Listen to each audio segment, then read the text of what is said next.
guys, welcome back. So this month, or today, I have my Cotton Cuts Gnome of the month for March. And yes, it's April. I did get it maybe a couple weeks ago, but it is what it is. I'm hoping they send April out pretty soon because it's the beginning of April and I haven't gotten it yet, but we'll open up this one. Oh, goodness gracious. I don't remember it being this.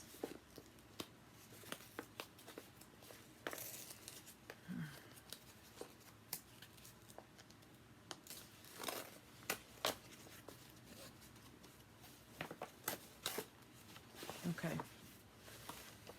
Let's see. Ooh, cuteness. Welcome to your March gnomes. More color in this. Ta-da! This is cute. I had a feeling this would be really cute.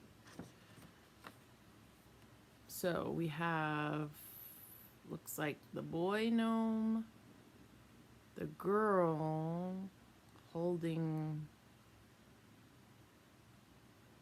oh, is that maybe a cauldron? Like a pot of gold kind of thing? I don't know. This is really cute. I like that. And this is just a little simple accent. These are the two accents. And I have the batik, so my colors will be from here. And on the back, from the kitchen of Team Cotton Cuts. This month's recipe comes to us from one of our fabric enthusiasts, Diane. This reminds her of St. Patrick's Day dessert and brings back happy memories of the 70s and 80s. Creme de menthe cake, aka grasshopper cake. It uses a white cake mix, a box of white cake mix, and then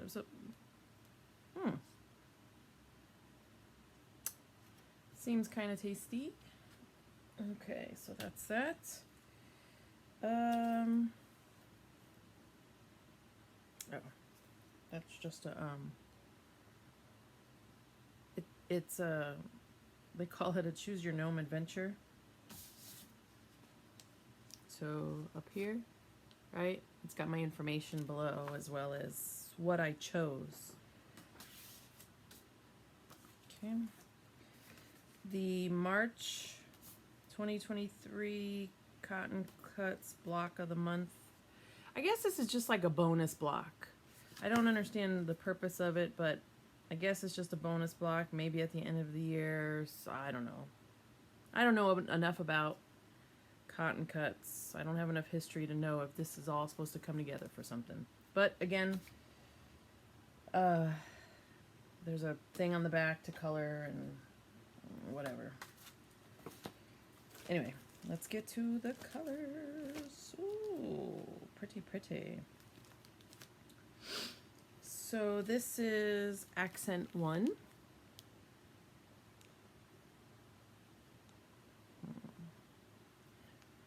There we go. There we go. That's good right there. I think I'm losing the light here. And accent 2. This must be the one with the, what I think is a pot of gold. And the girl,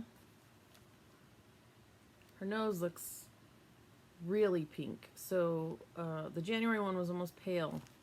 This one looks more pink. And the boy. And I'll open it up so we can look at the colors a little closer.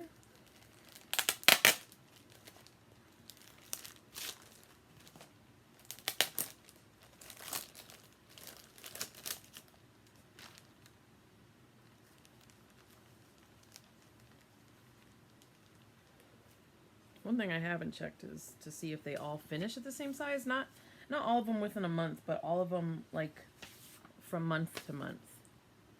And this one finishes at the same that I looked at the February one anyway. Finished block measures 12.5 by 22.5. And if you haven't seen my other video about the gnomes, I do share the February girl gnome on that one, my finished. Alright, so this is the boy, and look at all the different colors. So there's black in here, and it's just a really plain stark black.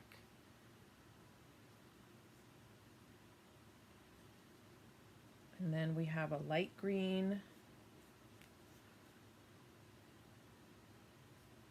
and a kind of middle of the road green. So these are the two. You want to compare the two. And a really deep green. So if you want to. And then kind of the reddish orange, which is the hair and the beard, kind of.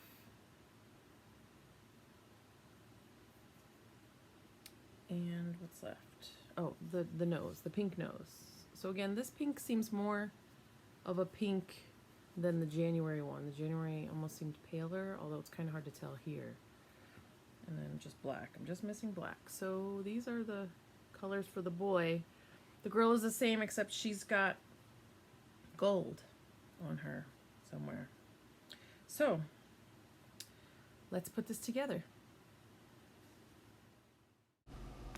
Okay, so here I am chain piecing the half square triangles using the quilter's grid. It's so easy to do them this way. I love it. I love this stuff. Great for these small triangles. And they come out dang near perfect. I will probably, depending on what I do, if I have small pieces of something, I will always use this quilter's grid. I love it.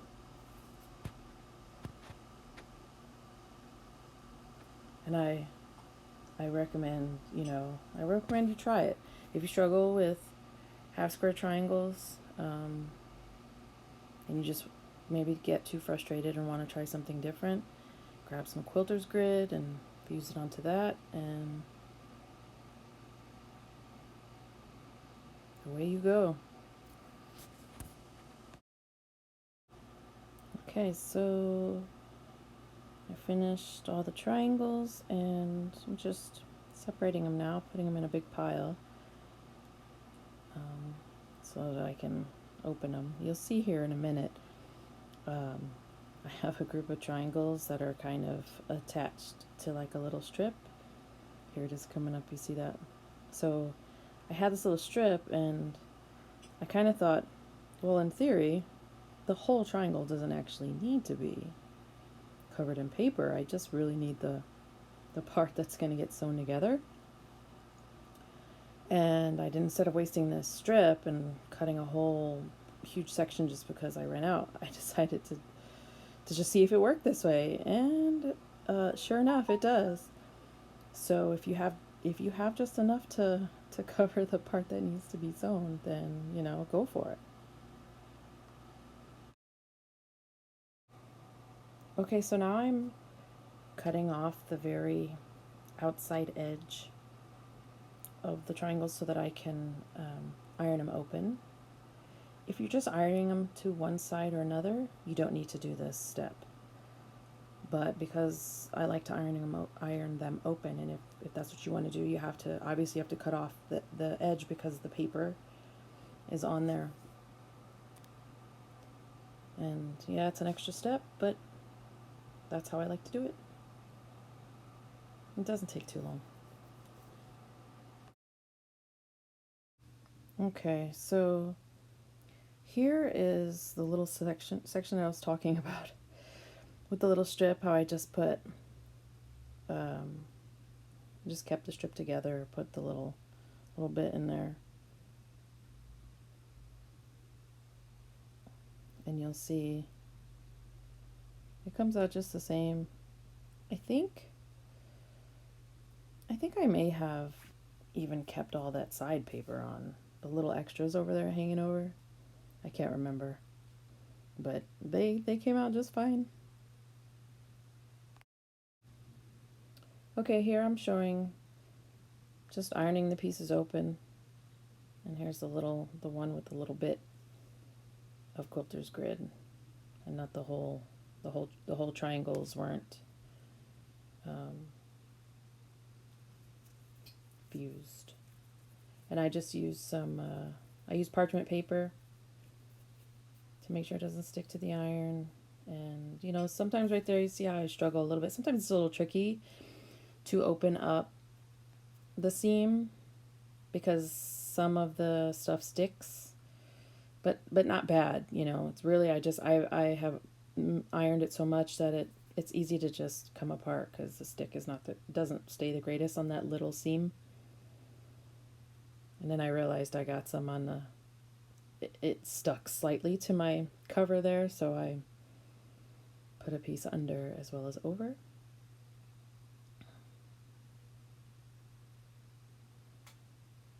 There, I pulled out my second piece of parchment paper, so I don't always have to fold. But yeah, so make sure you put one under and over because there are parts that they're just little tiny parts that'll stick. And I almost ironed without it right there. I still set the seam and then just iron it open. And you see my bad habit of leaving the iron on top of the fabric, which I do all the time. I love it because I have this iron now, the dry iron. I can just leave it there and go on to the next piece, make it more efficient. I can't do that with my other iron because the other iron is an aliso. So as soon as you let go, it lifts up. I love being able to just let it go. But yeah, easy stuff. And they stay open pretty well since that paper just helps them to stay open really nice. Just remember to use your parchment paper. So now this skipped ahead a few steps. I already sewn a lot of it together, at least vertically. I sewn the vertical strips together, and I thought I had showed the step where I ironed it on the grid, but I cut one piece the size that I need, so the amount of squares that I'm putting on, and I iron them all down piece by piece, making sure they're butted up against each other and straight. And so it's literally one big piece. And I fold it over, sew the strips vertically, and then now I'm sewing horizontally. And I literally just fold it, just make sure my seams stay open, which it does. They stay open really nicely. And just go to town. Do my 1/4 inch seam. Make sure nothing folds over as I go over it.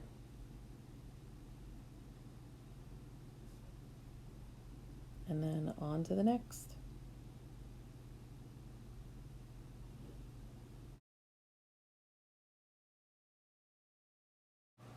So yeah, just rinse and repeat. I go through and fold the next section over and go ahead and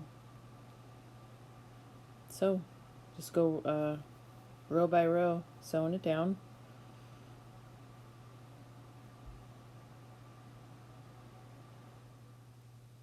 Making sure if anything gets caught, fix it.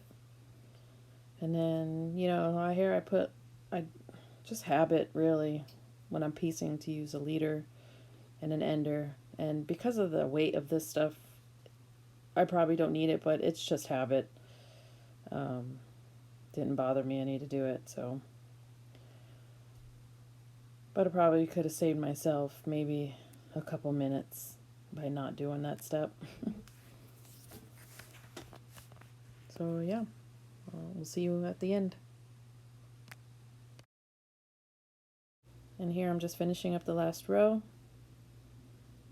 And as I pull it out, I kind of spread it out a little bit so you see all the rows have been sewn. And then from here, I go to cut off the little slivers on the seams so that I can iron them open. And sometimes the seams aren't perfectly straight, so I have to adjust when I'm cutting so that I don't cut off too much, or else I won't have a whole lot there to iron open. And I adjust as needed, but to make things quicker, I try to do it all in one go. But yeah, I just do that to all of the seams. Just cut off the bare sliver so that I can iron it. Now I'm getting ready to iron the seams open, and I start and then I realize, oh, I didn't set my seams. So I go through and I just fold each one over, do it all at one time. Exciting stuff.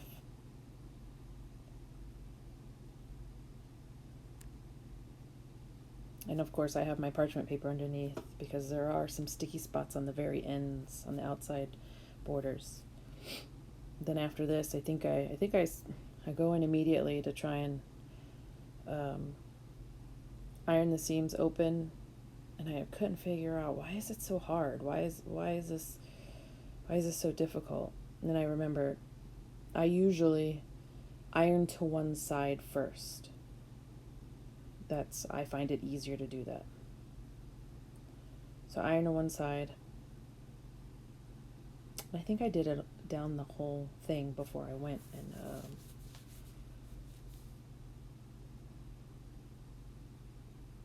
yeah. As soon as I lifted up the iron at that point, it stuck a little bit. And I remembered, oh, I need my parchment paper. And so sections where I did cut my seams a little bit short, sometimes it's kind of hard.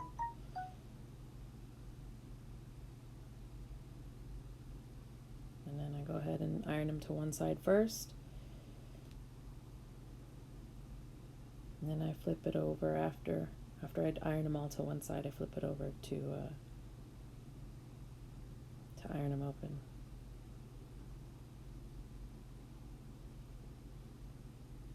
Oh, I see what I did.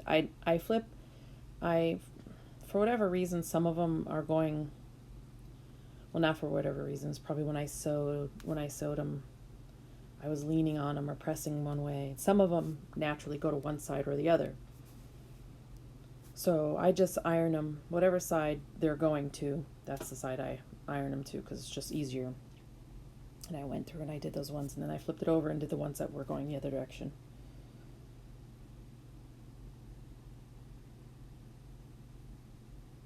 This is the easy part.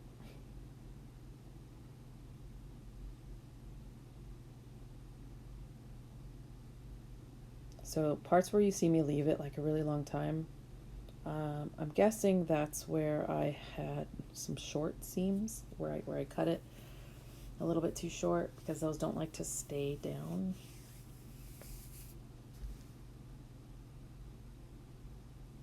Yeah. So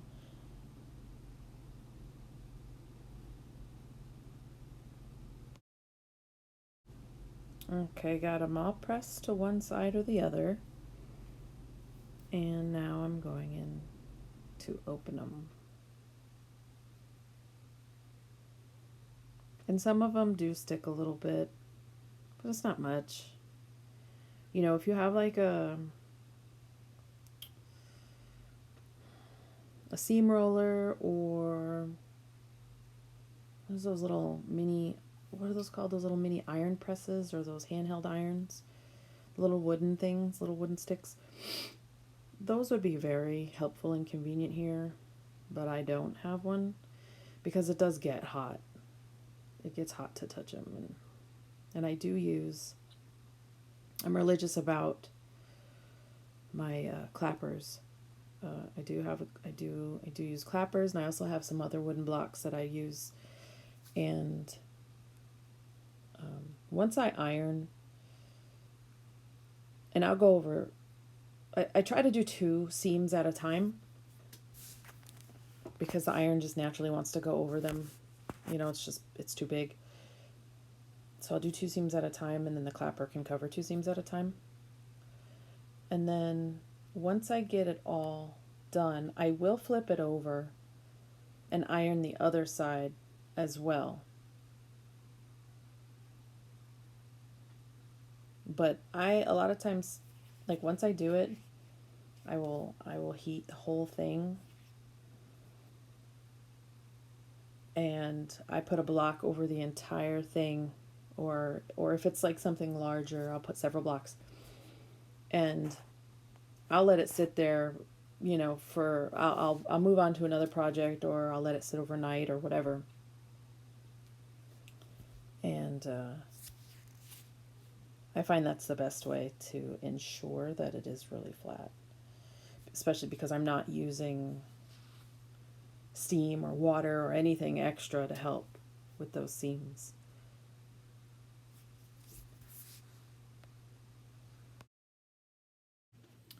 So here's my finished gnome, boy gnome for March. Came together pretty quickly. I'm really liking this one. I think it's the colors, and that orange is just stunning. I love it. And I did the same that I did with the February. Okay, so I hope you like it, and let me know how you like the gnome, if you're subscribed to the Cotton Cuts Gnome of the Month, or which one is your favorite, and give me a thumbs up and subscribe to the channel. Take care.